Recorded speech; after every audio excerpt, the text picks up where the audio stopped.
eta sindikatuek egindako lana eta haien borondatea goretsi du akordioak lortzeko gaitasuna nabarmentzarekin batera. Azkenean, ordezkaritza sindikalaren 80% baino gehiagorekin ailegatu gea akordio batetara.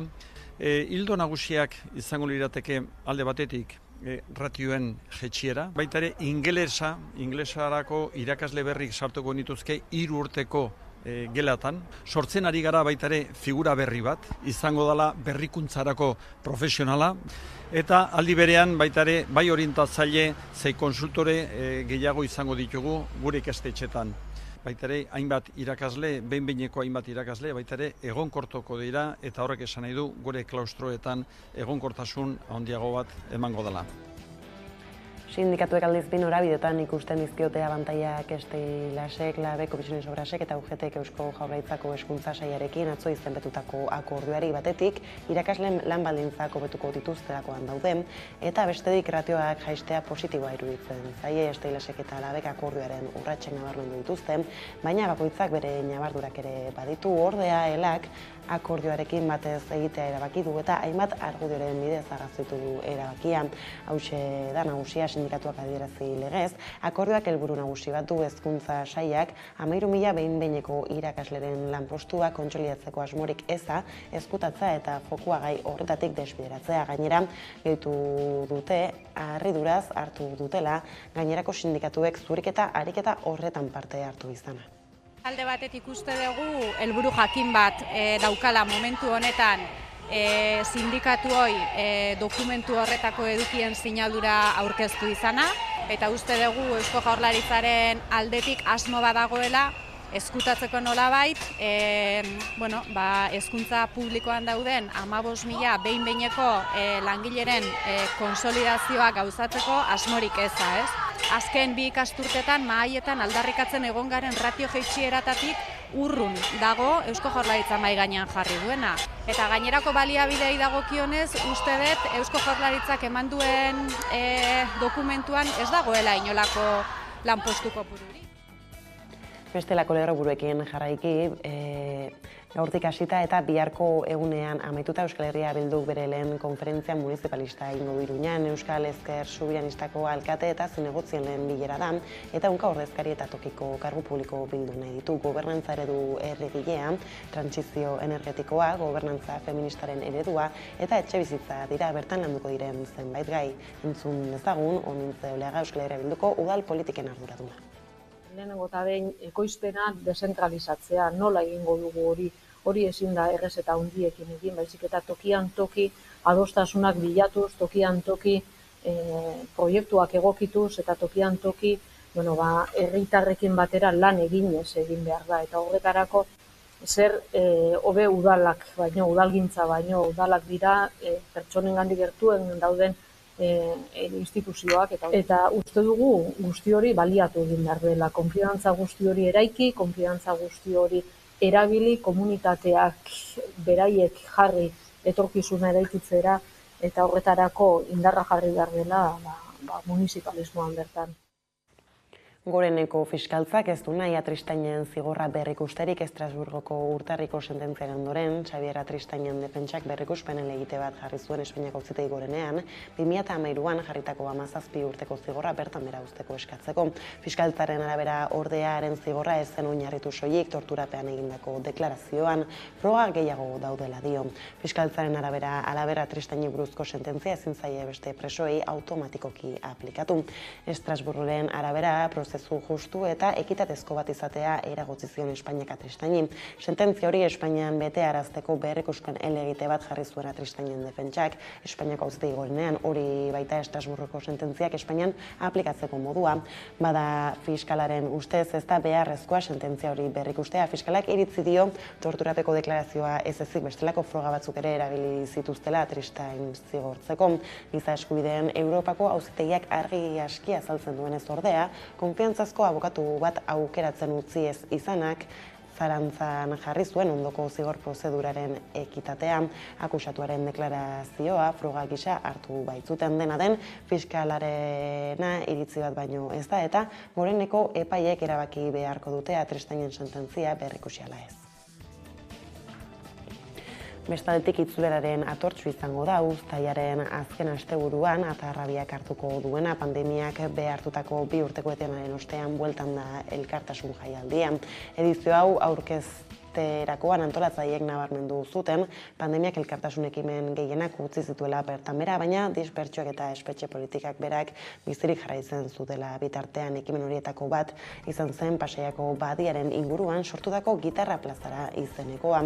Duela 23 urte Iruñerrian jaio zen ekimena beste ekimen solidario guztien antzera lagun gutxi eta borondate asko urteen eta auzolanaren poderioz 26. edizioa izango da uztaileko azken asteburukoa jaio zeneko helburu berarekin euskal preso politikoek pairatzen duten dispertsioa salatu eta euskal errepresialatu politikoen senidei babesa eman ekonomikoki ere lagunduz bada orain badiatik abiatu eta atortxurako bidea egingo du Puerto Santa Marian sortutako gitarra batek espetxe batean jaio, Pasaiako badian hasi eta orain atortxu rokerako bidean da. Gitarra bidean Pasaia Gasteiz eta Berriozarren joko dute hainbat musikarik gitarra hori. Eta lerroburuekin bukatzeko Pasaiak bere iragan marinelaren esentzia historikoa berreskuratu du. 2018an egin zen lehen edizioaren arrakastaren ondoren, Le Hermione fragata frantziar mitikoaren erreplika baten bisitarekin, jaialdi nautikoak Pasaiako badiara 150 itsasontzi tradizional eta garai batekoak erakarri ditu.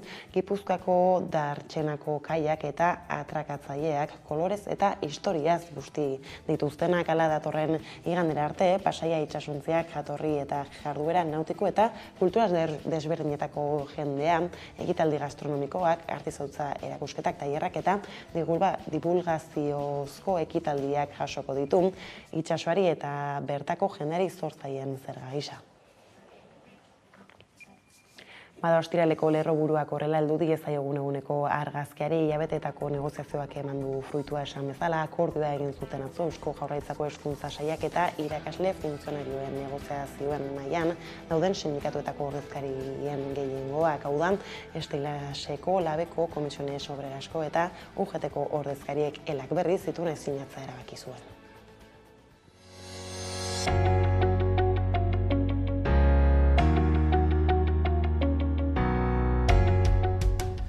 Azkenean, ordezkaritza sindikalaren 80% baino gehiagorekin aiatu gea akordio batetara. Ildo nagusiak izango lirateke alde batetik ratioen jetxiera. Baita ere, ingelesarako irakasle berrik sartuko nituzke 3 urteko gelatan. Sortzen ari gara baita ere figura berri bat, izango dela berrikuntzarako profesionala. Eta aldi berean baita ere bai orientatzaile zein konsultore gehiago izango ditugu gure ikastetxetan. Baita ere hainbat irakasle, behin-behineko hainbat irakasle, baita ere egonkortuko dira eta horrek esan nahi du gure klaustroetan egonkortasun handiago bat emango dela. Alde batetik uste dugu helburu jakin bat daukala momentu honetan sindikatuoi dokumentu horretako edukien sinadura aurkeztu izana, eta uste dugu Eusko Jaurlaritzaren aldetik asmo badagoela eskutatzeko nolabait, hezkuntza publikoan dauden 15.000 behin-behineko langileren konsolidazioa gauzatzeko asmorik eza, ez? Azken 2 ikasturtetan mahaietan aldarrikatzen egon garen ratio jaitsieratatik urrun dago Eusko Jaurlaritza mahai gainean jarri duena. Eta gainerako baliabidei dagokionez, uste dut Eusko Jaurlaritzak eman duen dokumentuan ez dagoela inolako lanpostu kopururik. Bestelakoan klima aldaketaren Euskadiko herritar batzarra sortzea onartu du Eusko Legebiltzarrak ekinaldiaren helburua da, besteak beste 2050 urtea baino lehen klima neutraltasuna lortzea eta klima aldaketaren eraginen aurrean erresilienteagoa den Euskadi bat sortzea. Klima larrialdiari aurre egiteko asmoz, klima aldaketaren herritarren batzarra sortzea onartu du Eusko Legebiltzarrak Elkarrekin Podemosik proposatuta. Euskadiko herritar batzarra izeneko Amiren Gorrotxategi Legebiltzarkidearen arabera klimaren krisia arazo larria da munduan eta horregatik hain zuzen klima aldaketari aurre egiteko politikek lehentasuna izan beharko lukete proposamena onartu egin dute, ia aho batez egitasmoaren helburua da besteak beste 2050 urtea baino lehen klima neutraltasuna lortzea eta klima aldaketaren eraginen aurrean erresilienteagoa den Euskadi bat sortzea aipatu legez. Gainera, Pablo González kazetariaren egoeraren inguruan adierazpen bat adostu dute Barte Aiotak, Euskal Herria Bilduk, PSek eta Elkarrekin Podemosuk Eusko Legebiltzarrean. Testuan 4 taldeek kezka agertu dute Euskal kazetariaren egoeraren inguruan gogoratu dute kazetaria otsailaren 28an atxilotu zutela Poloniako zerbitzu sekretuek atzerriko indar baten aldeko espioitza lanak egitea egotzita eta orduz geroztik behin-behinean atxiloturik dagoela. Gutxi balitz, eren egun Poloniako epaitegiak egoera bidegabe hori 3 hilabetez luzatzea erabaki zuen, inolako azalpenik edo justifikaziorik eman gabe alderdiek testuaren hitzaurrean azpimarratu dutenez. Eusko Legebiltzarrak kezka adierazten du Pablo González euskal kazetaria behin-behineko atxiloaldiaren erabilera neurri gabearen ondorioz. Eta euskal erakunde eta instituzioei eta estatuko gobernuari eskatzen die agintari poloniarren aurrean Pablo Gonzálezen eskubideak errespetatu beharra aldarrikatu dezatela.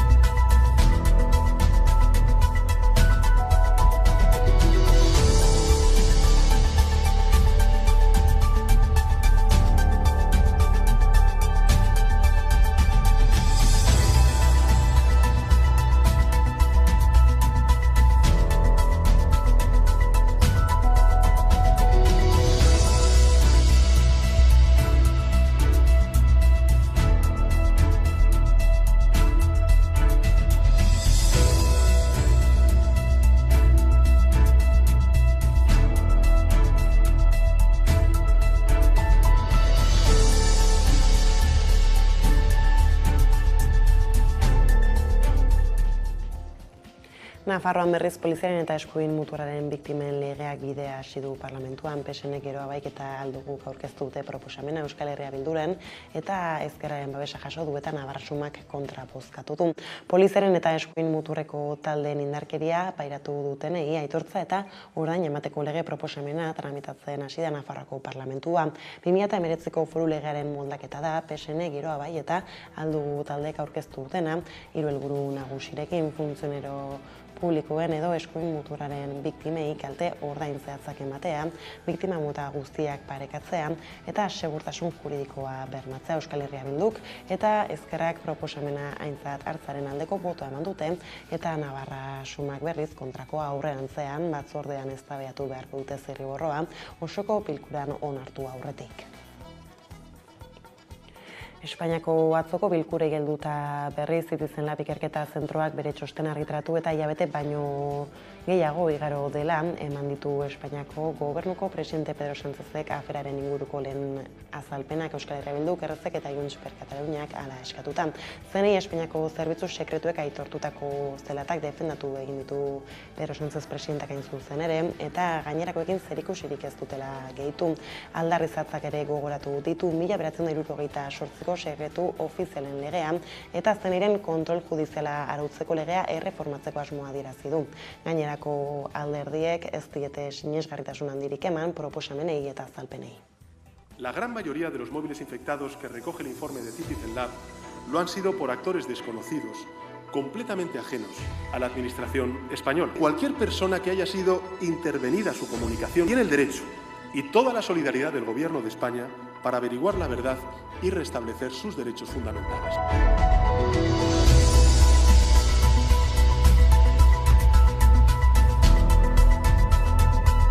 Y usted ha acabado aquí compareciendo en contra de su voluntad. Mire, señor Sánchez, para los vascos, para las vascas, el espionaje político no es nada nuevo.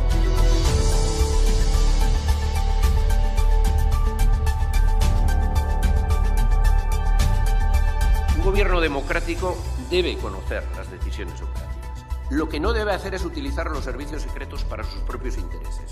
No lo confundan, no es lo mismo.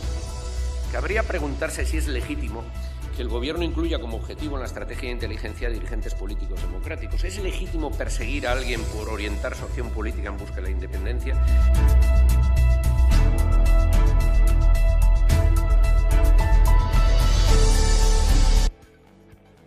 Bestadetik, ikus-entzunezkoen legeak pauso bat gehiago eman du aurrera Espainiako Kongresuan, PSOEk atera du aurrera PP-ren abstentzioari esker EAJak babestu egin du, eta aldiz Euskal Herria Bilduk aurka bozkatu du.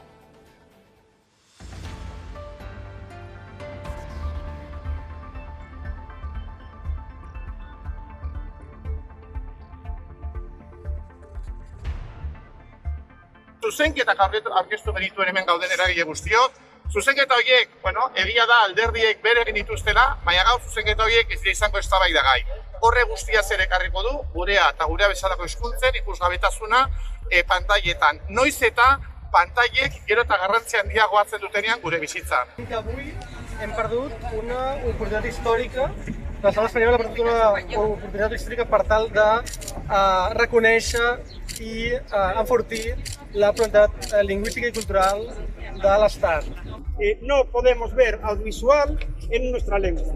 La poca cantidad que existe, en el caso del gallego, es del 0,5%, existe exclusivamente porque hay productoras independientes preocupadas por la lengua que hacen productos audiovisuales en cada una de nuestras lenguas. Y entendemos que es una nueva forma de discriminación, que lo que hace es invisibilizar nuestras lenguas, que sí son propias y sí que tienen protección, pero que no están reconocidas como oficiales en los estatutos. Gaizlatuta berriz Arabako, Bizkaiko eta Gipuzkoako hezkuntza publikoko garbiketa eta sukaldeko langileek greba eguna dute gaur, ela sindikatuak deituta aste osoan egon dira greban, eta ordezkapenak lehengo egunetik egitea eta behin-behinekotasunari aurre egiteko kontsolidazio prozesu bermatzaileak eskatu dituzte. Gaur protesta egin dute Bilboko Eusko Jaurlaritzaren atarian eta pintxoak banatu dituzte 520 plazen kontsolidazioa bete behar dela aldarrikatzeko. Bertan izan da Aiara Durreta kazetaria. Arabako, Bizkaiko eta Gipuzkoako hezkuntza publikoko garbiketa eta sukalde sektoreak greba eguna izan du gaurkoa. 8. greba egun honetan pintzoak banatu dituzte kontrariazio prozesu bermatzaileak aldarrikatzeko. Elkarretaratzea Bilboko Eusko Jaurlaritzaren atarian egin dute. 8 greba egin dituzte dagoeneko ela sindikatuak deituta. Eta 2 aldarri nagusi dituzte, batetik ordezkapenak lehenengo egunetik egitea, eta bestetik behin-behinekotasunari aurre egiteko kontziliazio prozesu bermatzaileak eskatzea. Egoera horrela Urdaz Bañuelo zelako kideak adierazi duenez, hezkuntza sailari bilera eskatu diote. Orduan, gaur azkenen greba eguna da, eta hezkuntza sailari helaraziko diogu mezu bat, esanez bilera berri bat egiteko, errespetuz tratatu baritura langileak, eta guazen kontsolidazio horretan egon bar diren esperientzia puntu horiek definitzera. Horda bizitzaren garestitzaren aurrean aberastasuna banatzea aldarrikatu du Eskubide Sozialen kartak. Bilboko, Gasteizko, Donostiako eta Iruñeko kaleak bizitzaren garestitz orokorra gaitzesteko aldarrikapenekin bete dira ostegun arratsalde honetan. Eskubide Sozialen gutunak deitu ditu lau mobilizazioak eta inflazioaren aurrean kalitatezko zerbitzu publikoak, energiarako eskubidea eta eros ahalmenari eusteko neurriak eskatu dituzte besteak beste bertaratutakoek.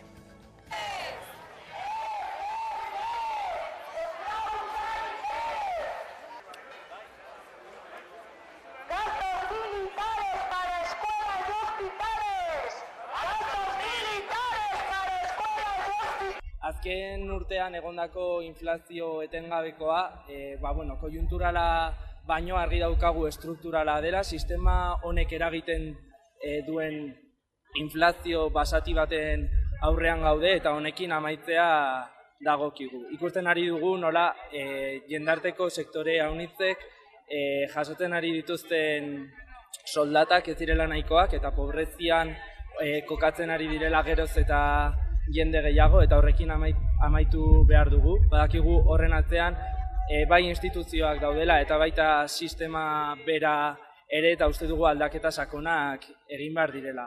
Horregatik Eskubide Sozialen kartatik badeia egiten dugu gaur mobilizazioetan parte hartzeko eta hemendik aurrera ere kaleak hartzen jarraitzeko, benetako aldaketak exigitzeko eta aldaketa horiei bultzada emateko. Aldiz kultura arloa jauzi eginda asteburu honetan jokatuko dira. Arabako bertsolari txapelketaren finalerdiak 2 egunetan izango dira, 28an eta 29an, Araian eta Izarran urrenez. Urren saioko garaia zuzenean sailkatuko da, urrengo fasera eta gainerakoak faseko puntu metaketaren arabera sailkatuko dira finalera estilanago. Asteburu honetan jokatuko da Arabako bertsolari txapelketaren 3. fasea finalerdiak. Lehen finalerdia Araiako Andra Mari aretoan jokatuko da eta bigarrena Izarrako kulturetxeko aretoan. Azken saio honetan jakingo da nola osatuko den ekainaren 11an arituko den 6kote finalista. Araian izango da esan bezala lehen finalerdia larunbatean hilaren 28an arratsaldeko 5:30. Bertan arituko dira kantuan Andere Arriola Bengoa, Asier Otamendi, Felipe Zelaieta, Maili Agirre, Oiane Perea eta Unai Anda bertsolariak. Izarran bestetik igandean jokatuko da bigarren finalerdia ordu berean, hots arratsaldeko 5:30.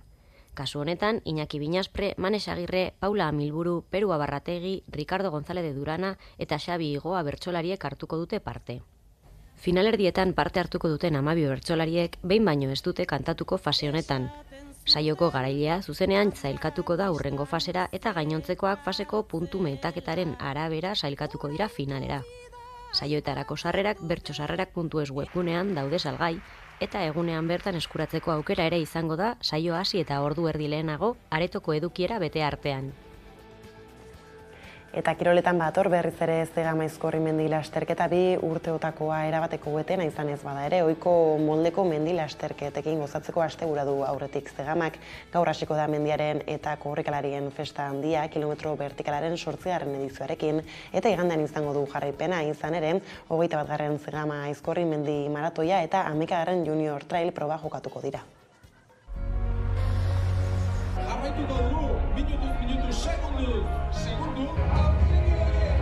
Bi urteren ostean bueltan da Zegama Aizkorri mendi lasterketa. Igandan jokatuko da mundu mailan ezaguna eta erreferente den Zegamako mendi maratoia. Inoizko izen emate kopururik handiena izan du mendi lasterketak 21. edizio honetan eta orotara 550 dortsal banatu dituzte aipatzekoa. Gainera korrikalariek 52 kilometro baino gehiago egingo dituztela. Aurtengoan 2 ardatz nagusi izango ditu mendi maratoiak. Alde batetik ingurumena zaintzea eta plastikoaren erabilera murriztea eta beste alde batetik maratoiaren zuzeneko emankizuna ziurtatzea. Horretarako 25 laguneko talde bat arituko da lanean, mundu guztian Zegama Aizkorri mendi maratoia ikus dadin. Baina beste 500 voluntario ere lanean dira mendiaren eta korrikalarien festa handia gauzatu dadin. Zegama Aizkorriko 3 egunetan ostiraleko kilometro vertikalean, larunbateko dortsal banaketan eta igandeko Junior Trailean eta maratoian zein aurreko aste eta egunetan ibilbidea txukuntzen eta markatzen, mendiraura eramaten, anoaguneetan, bidegurutzeetan, aparkalekuetan 100 lagun aritzen dira laguntzen. Hori gabe ez litzateke posible izango. Lasterketa mundu osoan da ezaguna pilatzen den zale uholdeagatik, eta urtengoa ere alaxe espero da eguraldia ere lagun izan da. Korrikalariei dagokienez mundu osoko mendi korrikalariak izango dira Zegaman. Kilian Jornet Kataluniarrak 10. txapela izango du jomugan, eta bestalde Keniak ordezkaritza izango du lehen aldiz mendi maratoian. Euskal Herriko lasterkarien artean aipatzekoa dira Aritz Egea, Ander Riñarra, Oier Aritz Navarreta, Asier Larruzea eta Jasanai Txau beteranoa. Eta zer esana eman dezaketen euskal emakumeen artean, Oiana Kortazarrez eta Oiana Azkorbebeiteaz gain, Sara Alonso gazteak egingo duenari begira egongo dira zale asko.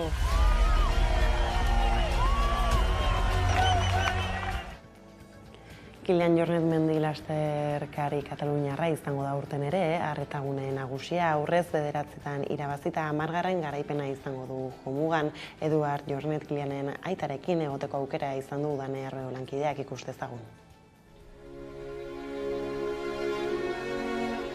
Datorren igande honetan Zegama Aizkorri mendi lasterketa bueltan dugu pandemiaren ondoren 2 urteren ostean eta izen esanguratsunen hartan nabarmentzekoa Kilian Jornet korrikalari kataluniarra. Aurreko edizioetan 10 aldiz hartu du parte eta 9 aldiz irabazi du Kilian Jornet eta hain justu hemen ondoan dut bere aita Eduard Jornet, ongi etorri Euskal Herrira, bienvenido a Euskal Herria. Hola, muchas gracias y bueno, encantado de volver a estar aquí después de muchos años.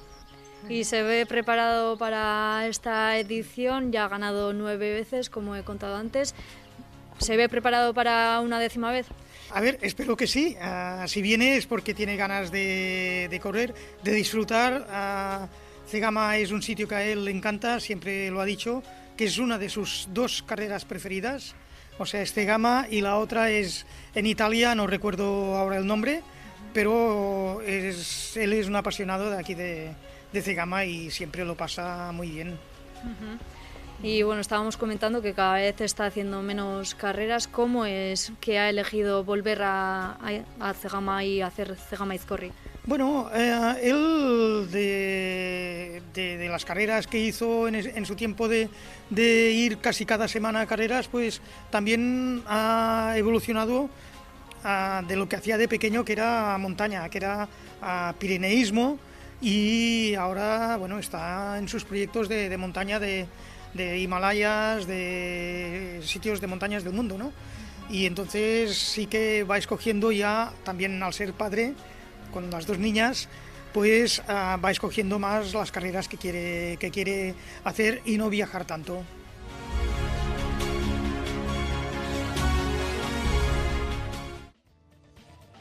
Ostialeko kontuak horrela iritsi gara albistegiaren bukaerara, aipatu dugu lerroburuetan, Pasaiko bariatik abiatu eta Tortxurako bidea egingo du Puerto Santa Marian sortutako gitarra batek. Bada bide horri ekin aurretik gitarrak izan du bere ibilbidea, Koldo Soret, Juantxo Arakamak eta Amorok sortu, eta forma emandako badakiela bestia ere aurkeztu duten, lerro hauen gainean ikusi eta entzun daitekena eta elkartasun bide honen soinu banda izango dena.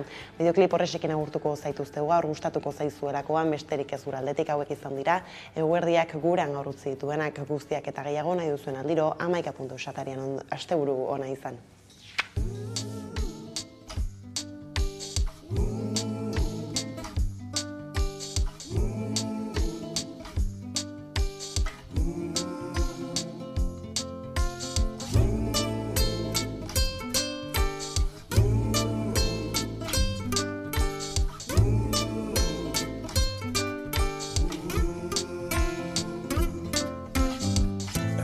Da biraokaz esan nahi du denborak, penitentzia pekatua da, delitua da zigorra, zein da libre benetan mundua baldin badauan kazgora, gorputzatzen utzita metxtanak kanpora nora. Zure gogota oroitzapen denetara, memoriaren arkatzakin eskutiz badidazten, gauero datorkizunaz gure bera da. Gani badakizula, otzik araua